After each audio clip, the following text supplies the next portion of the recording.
So now that score to get into the final is ever going onwards. 74.33 from Sebastian Solar is sitting in third place. That is what Daniel Fetz needs to come up with to give himself a chance of getting through.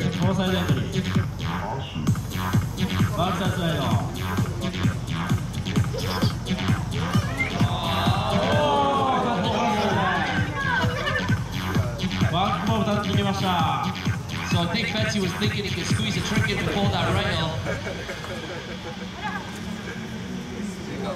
Oh man, it's not quite going right for Fetzy now.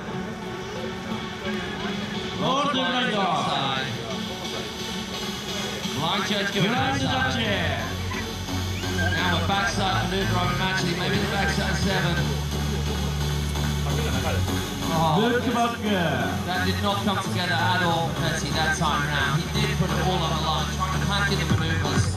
Not his usual smooth self. So unfortunately, I don't think that will see Fetzy through. It may be an improvement on his 45.33, but it will not be enough to pin Sebastian Solar into that third place spot.